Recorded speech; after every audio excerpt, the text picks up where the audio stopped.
ಸ್ವತಂತ್ರ ಹೋರಾಟದ ಹುತಾತ್ಮರ ಕುಟುಂಬಗಳಿಗೆ ಗೌರವ ಸಮರ್ಪಣೆ ಕಾರ್ಯಕ್ರಮದಲ್ಲಿ ಜಸ್ಟಿಸ್ ವಿ ಗೋಪಾಲಗೌಡ ಅವರ ಅತ್ಯುತ್ತಮ ಭಾಷಣ. ಆ ಮಹಾನ್ ವ್ಯಕ್ತಿಗಳು ಈ ದೇಶಕ್ಕೆ ಅರ್ಪಣೆ ಮಾಡಿಕೊಂಡು ಕಾಲ್ನಡಿಗೆಯಲ್ಲಿ ಮಹಾತ್ಮ ಗಾಂಧಿ, ಪಂಡಿತ್ ಜವಾಹರಲಾಲ್ ನೆಹರು ಜೊತೆಯಲ್ಲಿ ಕುಟುಂಬಗಳನ್ನ ಬಿಟ್ಟು, ಹೆಂಡತಿ ಮಕ್ಕಳನ್ನ ಬಿಟ್ಟು ತ್ಯಾಗ ಮಾಡಿ ಸ್ವಾತಂತ್ರ್ಯ ಬೇಕು ಅಂತ ಹೇಳಿ ಹೋರಾಟ ಮಾಡಿ, ಲಾಠಿ ಏಟು ತಿಂದು ಜೈಲಿನಲ್ಲಿ ವಾಸ ಮಾಡಿ ನಮಗೆ ಸ್ವತಂತ್ರ ತಂದು ಕೊಟ್ಟು ಹೋಗಿದ್ದಾರೆ. ಆದ್ರಿಂದ ನಾನು ಇವತ್ತು ಈ ಸಮಾರಂಭದಲ್ಲಿ ನಿಂತ್ಕೋಬೇಕಾದ್ರೆ ಸ್ವಾತಂತ್ರ್ಯ ತಂದು ಕೊಟ್ಟಿರೋದು ನಮ್ಮ ಹುತಾತ್ಮರು. ನಮ್ಮ ಸಂವಿಧಾನ ಬಂದಿದೆ ಅಂತ ಹೇಳಿದ್ರೆ ಹುತಾತ್ಮರು. ಸಂಸತ್ನಲ್ಲಿ ಪ್ರೈಮ್ ಮಿನಿಸ್ಟರ್ ನಿಂತ್ಕೊಂಡು ಕೆಲಸ ಮಾಡ್ತಿದ್ದಾರೆ ಅಂದ್ರೆ ನಮ್ಮ ಹುತಾತ್ಮರು. ಪ್ರಯಾಗ್ನಲ್ಲಿ ಕೋಟ್ಯಾಂತರ ಜನ ಕುಂಭಮೇಳ ನಡೀತಾ ಇದೆ, ಒಂದು ದಿವಸಕ್ಕೆ 1 ಕೋಟಿ ಜನ ಹೋಗ್ತಾ ಇದ್ದಾರೆ ಅಂದ್ರೆ ಸ್ವಾತಂತ್ರ್ಯ ಬಂದಿದ್ರಿಂದ. ಮದುವೆ ಮುಂಚೆ ಮಾಡ್ಕೊಡ್ತಿದ್ದೀನಿ ಅಂತ ಹೇಳಿದ್ರೆ ಸ್ವಾತಂತ್ರ್ಯ ಬಂದಿದ್ರಿಂದ. ಎಂಥ ಮಹೋನ್ನತ ಕಾರ್ಯ ಮಾಡಿದ್ದಾರೆ. ಅವ್ರು ನೆನೆಸ್ಕೊಂಡಿಲ್ಲ ಅಂದ್ರೆ ನಮ್ಮ ಕುಟುಂಬಸ್ಥರು ಸತ್ತೋದಾಗ ಮಹಾಲಯ ದಿವಸ ನಾವು ಪ್ರತಿಯೊಂದು ಮನೆಯಲ್ಲಿ ಅವರಿಗೆ ನೆನೆಸ್ಕೊಂಡು ಪ್ರತಿಯೊಬ್ಬರು ಹಿರಿಯರು ಏನ್ ಮಾಡ್ತಾರೆ, ಪೂಜೆ ಮಾಡ್ತಾರೆ, ತರ್ಪಣೆ ಬಿಡ್ತಾರೆ ನೆನೆಸ್ಕೊಂಡು. ಆದ್ರೆ ದೇಶ ಉಳಿಸಿದಾರಲ್ಲ, ದೇಶಕ್ಕೆ ಸ್ವತಂತ್ರ ತಂದಿದ್ದಾರಲ್ಲ, ಅವ್ರ ಬಗ್ಗೆ ಯಾರು ಮಾಡ್ಬೇಕಾಗಿರೋದು? ನಮ್ಮ ಆಳ್ತಕ್ಕಂಥ ಜನ ಮಾಡ್ಬೇಕು, ಅಧಿಕಾರಿಗಳು ಮಾಡ್ಬೇಕು. ಆ ಕೆಲಸನ ಮರ್ತು ಬಿಟ್ಟು ಇವತ್ತು ಅವರು ಬೇರೆ ಪ್ರಪಂಚದ ಲೋಕದಲ್ಲಿದ್ದಾರೆ.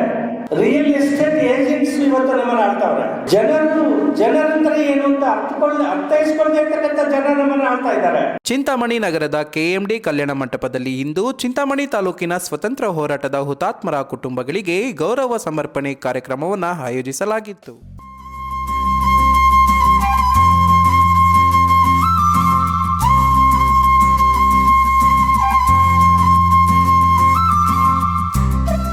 ಕಾರ್ಯಕ್ರಮಕ್ಕೆ ಸರ್ವೋಚ್ಚ ನ್ಯಾಯಾಲಯದ ನಿವೃತ್ತ ನ್ಯಾಯಮೂರ್ತಿಗಳಾದ ಜಸ್ಟಿಸ್ ವಿ ಗೋಪಾಲಗೌಡ ಅವರು ದೀಪ ಬೆಳಗುವ ಮೂಲಕ ಕಾರ್ಯಕ್ರಮಕ್ಕೆ ಚಾಲನೆ ನೀಡಿ ಮಾತನಾಡಿದ ಅವರು ತಮ್ಮ ಭಾಷಣಕ್ಕೂ ಮೊದಲು ರಾಜಕೀಯ ಅವ್ಯವಸ್ಥೆಯ ಕುರಿತು ಮಾತನಾಡಿದ್ರು. ಮಾತು ಕೊಟ್ಟವರು ಇಲ್ಲಿ ಬಂದಿಲ್ಲ.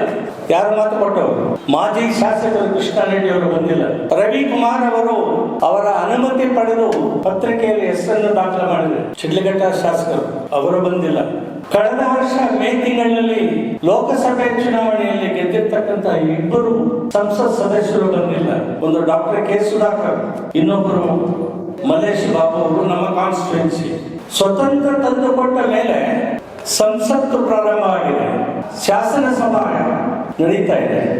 ಜನರು ನೀವು ಅವರನ್ನ ಆರಿಸಿದ್ದೀರಿ, ಅಮೋಘವಾದ ಮತವನ್ನು ಕೊಟ್ಟು ಸ್ವಾತಂತ್ರ್ಯಕ್ಕೆ ಹೋರಾಟ ಮಾಡಿರ್ತಕ್ಕಂಥ ಹುತಾತ್ಮರ ಕುಟುಂಬಗಳ ಸದಸ್ಯರನ್ನು ಸನ್ಮಾನ ಮಾಡತಕ್ಕಂಥ ಕಾರ್ಯಕ್ರಮಕ್ಕೆ ಬರಲಿಲ್ಲ ಅಂದ್ರೆ ಮುಂದಿನ ಚುನಾವಣೆಯಲ್ಲಿ ಇವನ್ನ ಬಹಿಷ್ಕಾರ ಮಾಡಬೇಕು ಅಂತ ಹೇಳಿ ಈ ದಿವಸ ನಾನು ಹೇಳ್ತಾ ಇದ್ದೀನಿ.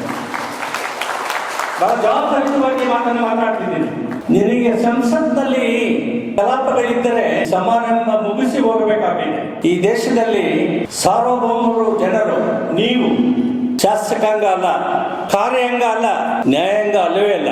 ಜನರ ಪ್ರತಿನಿಧಿಗಳನ್ನ ಆರಿಸಿ ನಿಮ್ಮ ಪರ ಪ್ರಶ್ನಿಸ್ತಕ್ಕಂಥ ಹಕ್ಕನ್ನ ಕೊಟ್ಟಿದ್ದೀರಲ್ಲ, ನೀವು ಈ ದೇಶದ ಸಾರ್ವಭೌಮರು ಅಂತಕ್ಕಂಥದ್ದು. ಇದನ್ನ ಅರ್ಥೈಸಿಕೊಳ್ಳಿಲ್ಲ ಅಂದ್ರೆ ಅರ್ಥೈಸಿಕೊಳ್ತಕ್ಕಂಥ ಒಂದು ಸಂದರ್ಭ ನಮಗೆ ಒದಗಿ ಬಂದದ್ದು. ಈ ದೇಶದಲ್ಲಿ ಸಂಸದೀಯ ಪ್ರಜಾಪ್ರಭುತ್ವ ಇನ್ನೂ ಉಳಿದಿದೆ, ಚುನಾವಣೆ ಮುಗಿದಿದೆ, ಚುನಾವಣೆಗಳು ಬರ್ತವೆ. ನೀವೆಲ್ಲರೂ ಕೂಡ ಗುರ್ತಿಟ್ಕೊಳ್ಬೇಕಾಗಿದೆ. ಯಾರು ನಿಮಗೆ ಗೌರವ ಕೊಟ್ಟಿಲ್ಲ ಅವರಿಗೆ ಸರಿಯಾದ ರೀತಿಯಲ್ಲಿ ಬಹಿಷ್ಕಾರ ಮಾಡ್ತಕ್ಕಂಥ ಕೆಲಸವನ್ನ ನೀವು ಮಾಡಬೇಕಾಗಿದೆ ಅಂತ ಈ ಸಂದರ್ಭದಲ್ಲಿ ಹೇಳ್ತಾ ಇದ್ದೀನಿ.